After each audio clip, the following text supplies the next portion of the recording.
ध्यान साधने के लिए 3 बिंदु मुख्य हैं। एक शरीर के प्रति जागरण, एक मन के प्रति जागरण और एक भाव के प्रति जागरण। तीनों के प्रति अगर आप साक्षी के लिए उपलब्ध होते हैं, जागरण होते हैं, तो आप बहुत गहरे से गहरे ध्यान में प्रवेश कर सकते हैं। शरीर में जो भी घटनाएं घट रही हैं उसके प्रति होशपूर्ण कोई भी कार्य करना। जैसे मान लीजिए आप चल रहे हैं तो आपको पता होना चाहिए कि शरीर चल रहा है, मैं नहीं चल रहा। सांसें चल रही हैं तो आप वहाँ से पृथक हैं कि सांसें चल रही हैं, मैं तटस्थ हूँ, मैं जान रही हूँ, जान रहा हूँ। ये भाव बोध, जैसे जैसे ये बोध बढ़ता जाएगा कि मेरा शरीर चल रहा है।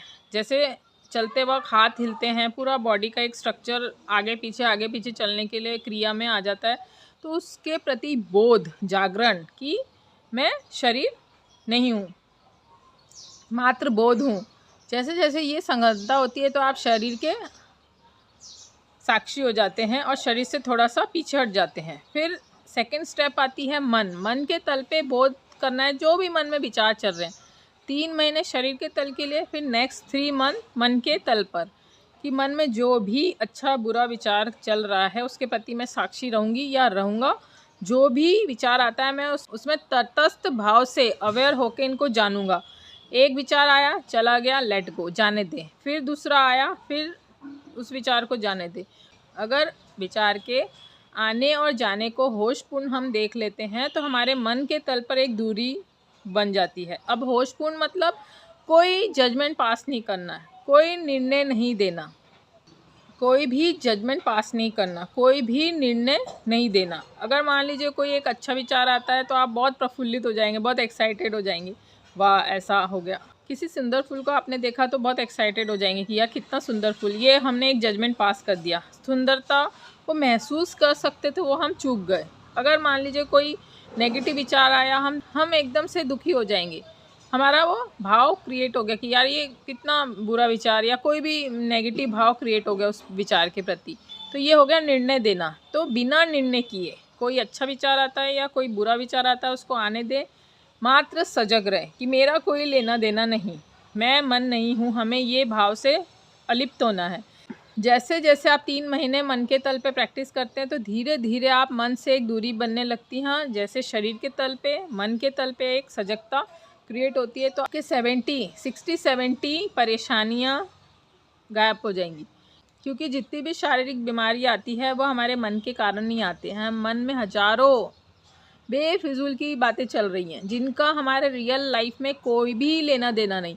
इतनी ज़्यादा मतलब मन के तल पे विचार चल रहे हैं, नेगेटिविटी चल रही है जिसका हमारे जीवन में कोई भी लेना देना नहीं। तो ये हो गया हमारे मन के तल की बात।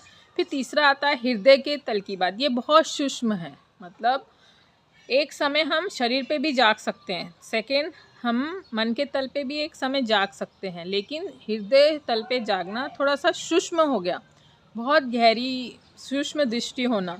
अगर हमें हृदय की भावनाओं पे जागना है, हृदय के तल पर जागना है, तो पहले ये शारीरिक और मन के तल पे जागना सीखना होगा। तभी हम हृदय में जो भी गहरे में सबकॉन्शियस में पड़ा है, बहुत सारी गुस्साएँ, बहुत सारी स्मृतियाँ हैं, जन्मों जन्मों की हमारी आधी अधूरी इच्छाएं, आधी अधूरी वासनाएं, जो सब कुछ वहाँ पड़ा हुआ है, उनके अवेयर होना एक मतलब गहरी एक होश की अवस्था चाहिए, तभी हम वहाँ तक पहुँच सकते हैं।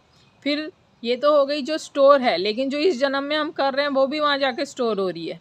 तो एक पर्याप्त समय आपको कंटिन्यूस बेसिस पे इस पर प्रैक्टिस करनी होगी। तो हृदय के तल पे भी एक दिन ये भाव पैदा हो जाता है। अगर 3 से 4 महीना आप प्रैक्टिस करें कि ये मैं नहीं हूँ। जो भी भाव आता है, गुस्सा आता है, क्रोध आता है, वासनाएं आती हैं, कामनाएं आती हैं, कोई पुरानी इच्छाएं पूरी नहीं वो आती हैं, जो भविष्य में करना है वो आती हैं, धीरे धीरे आप यहाँ जागरण करते हैं तो हमें पता चलता है कि ये मैं नहीं हूँ। जब ये अवस्था क्रिएट होती है, एक समय ऐसे आता है कि पूरी मन स्थल, पूरा हृदय एकदम शांत और बिना कोई विचार के, एक समय ऐसा आता है कि आप तटस्थ रहते हैं, कुछ भी आता है चला जाता है, आपको कोई भी फ़र्क नहीं पड़ता। तब आपको एहसास होता है कि ना मैं शरीर हूँ, ना मैं मन हूँ, ना मैं भाव हूँ। ऐसी अवस्था को ही, जब आप ऐसी अवस्था को उपलब्ध होते हैं तभी आप समाधि में प्रवेश कर जाते हैं। तो धीरे धीरे साधना, धीरे धीरे एक एक स्टेप बाय स्टेप चलना सबसे इम्पॉर्टेंट है। अब यहाँ पे जो भी हमें सिखाया जा रहा है सब गलत सलत सिखाया जा रहा है, कोई कुछ कर रहा है कोई कुछ कर रहा है, ठीक है सबकी अपनी मर्जी है, बट शरीर के तल पे, मन के तल पे और हृदय के तल पे इस तरह से साधना स्टार्ट करना चाहिए, तो आपको सही डायरेक्शन मिलेंगी साधना पथ में, स्पिरिचुअल अवेकनिंग में। तो गाइज़ अगर इसमें कुछ भी सीखने मिलता है, समझने मिलता है तो कमेंट करके ज़रूर बताइएगा। जल्द मिलेंगे नए किस्से कहानी के साथ, तब तक शुभेच्छा।